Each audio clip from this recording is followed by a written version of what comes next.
নমস্কার। আপন হতে বাইরে সকলকে সুস্বাগতম।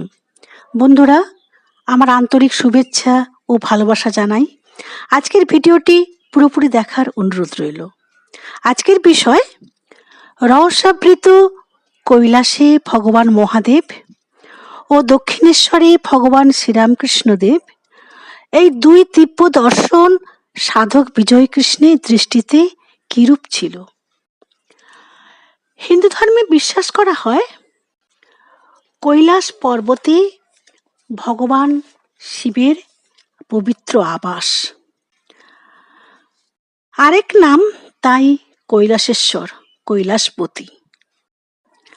এই পর্বত আধ্যাত্মিক জগতের কেন্দ্র।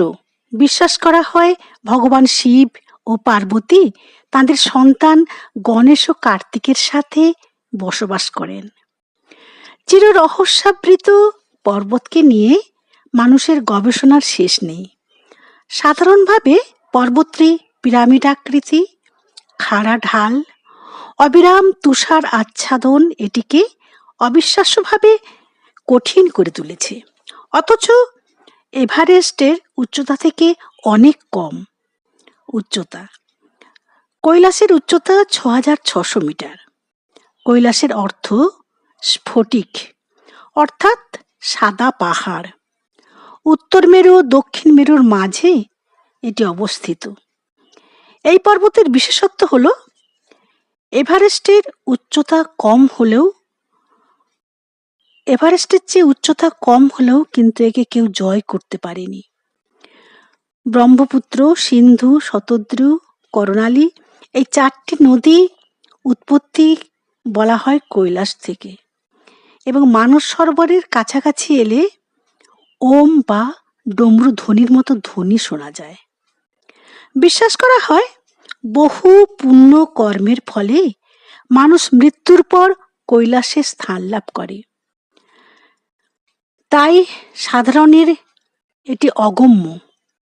তবে অনেক যোগী সেখানে গিয়েছেন, সেই দিব্য স্থানে।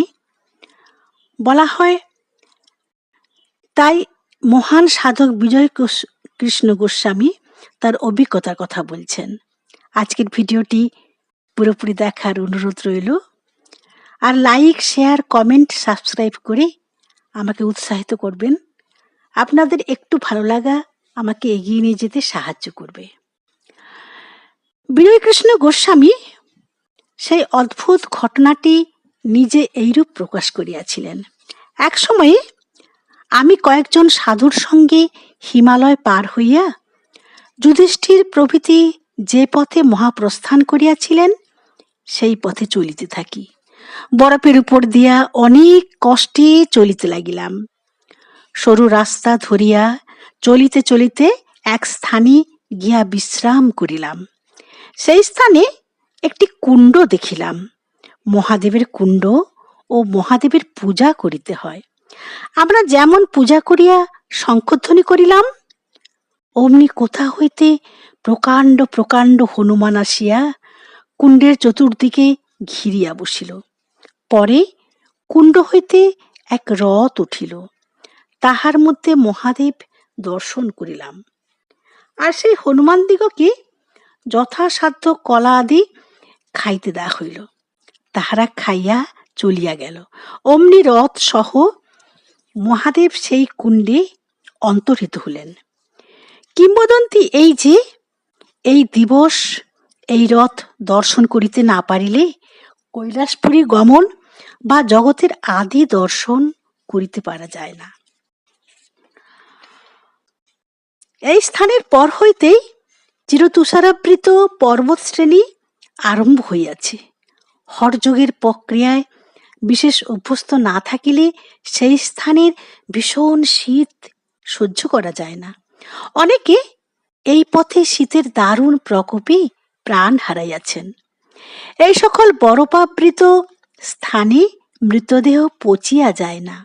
শরীরের রক্ত মাংস প্রথমত জমাট বাঁধিয়া সমগ্র শরীরটি বরফে পরিণত হয়, এবং এই অবস্থায় দীর্ঘকাল থাকিলে বিশ্বনিয়ন্তার কি এক আশ্চর্য কৌশলে অবশেষে বরফ হইতে প্রস্তরে পরিণত হয়।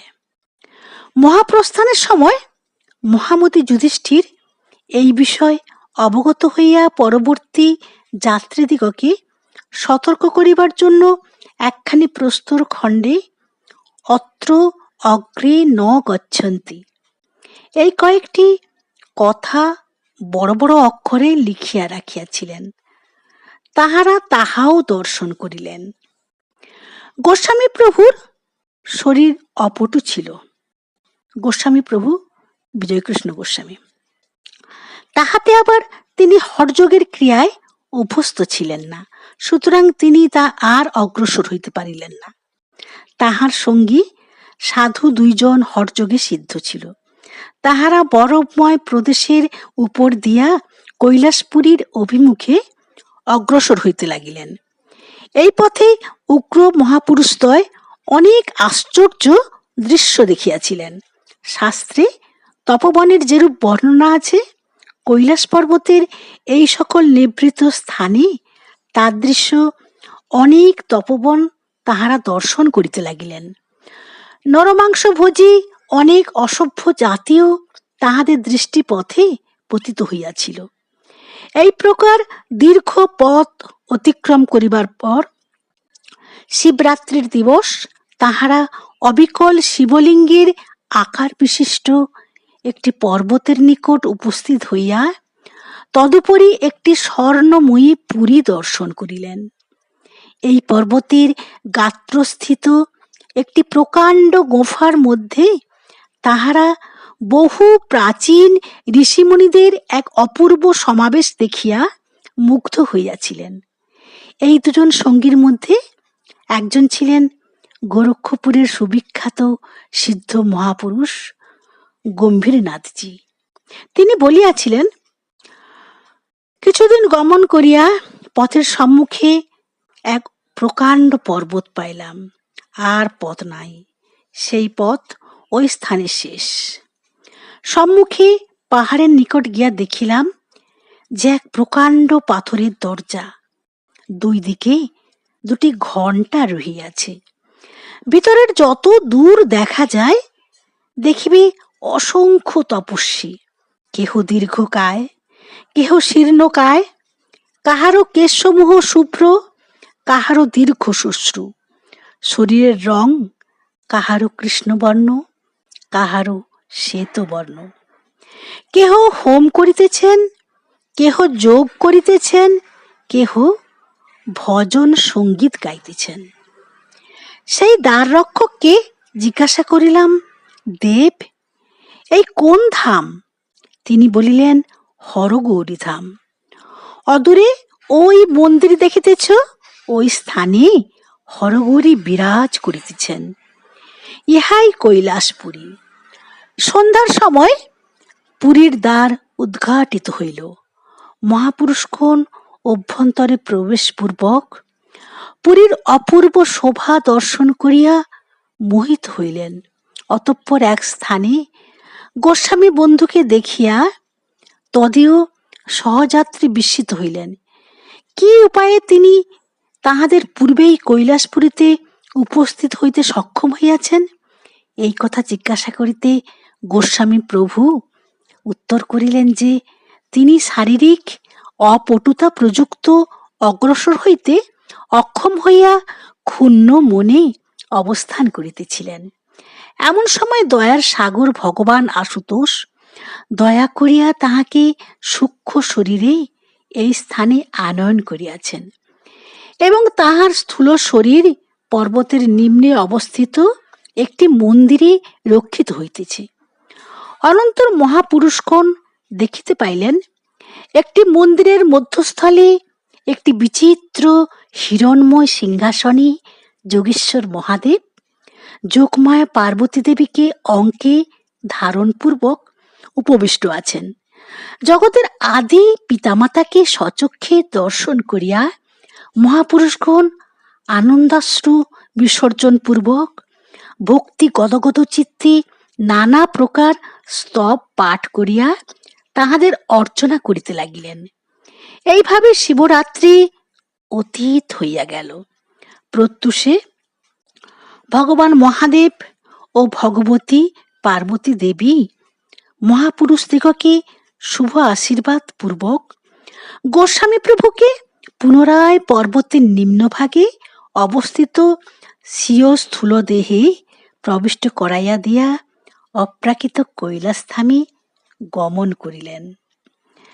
বন্ধুগণ, এই যে অভিজ্ঞতা সাধারণ মানুষের, তা বোঝা সত্যি খুব কষ্টকর, এবং শরীর ও মনে এই দিব্য দর্শনের অভিজ্ঞতা ভাবলে এক আনন্দ মিশ্রিত শিহরণ জেগে ওঠে। শ্রী চৈতন্য মহাপ্রভুর আবির্ভাবের প্রায় 300 বছর পর বৈষ্ণব ধর্মের ক্রমশ ক্ষয় হয়। ধর্মের আড়ালে গড়ে উঠেছিল নানা শাস্ত্র বিরোধী পথ। তার উপর 500 বছরের নিপীড়নমূলক মুসলিম শাসনের পর এলো ব্রিটিশ শাসন। ভারতীয়রা বিলাসিতায় ডুবে গেল, ব্রিটিশদের অনুকরণ করতে লাগলো। ফলে ভারতের প্রাচীন সভ্যতা সংস্কৃতি ধ্বংসের কবলে পড়ল। সেই সময় জন্মগ্রহণ করেছেন শ্রীরামকৃষ্ণ পরমহংসদেব ও শ্রী বিজয়কৃষ্ণ গোস্বামী। শ্রী শ্রী ঠাকুরের সকল ধর্মের এক সমন্বয় এবং সমস্ত মানুষই নারায়ণের মূর্ত প্রতীক, এই ধারণা ও সেবা পরবর্তীকালে রামকৃষ্ণ মিশনের একমাত্র লক্ষ্য। আর বিজয়কৃষ্ণ গোস্বামী, তার মানব জীবনের চরম লক্ষ্য হল ঐশ্বরিক প্রেম ও ভক্তি অর্জন, এবং তা একমাত্র সদ্গুরুর কৃপাতেই সম্ভব। শ্রী চৈতন্যের মতাদর্শকে পুনরুজ্জীবিত করাই ছিল তার একমাত্র লক্ষ্য। এই দুই সাধকের আধ্যাত্মিক দৃষ্টিভঙ্গি ছিল এক ভক্তি ও প্রেমে ঈশ্বরকে জানা ও জীবের মধ্যে তা উপলব্ধি করা। বন্ধুরা, শেষাংশ পরের ভিডিওতে নিয়ে আসছি। সবাই ভগবান কৈলাসপতি এবং শ্রী শ্রী ঠাকুরের কৃপায় সুন্দর ও সুস্থ থাকুন। হর হর মহাদেব।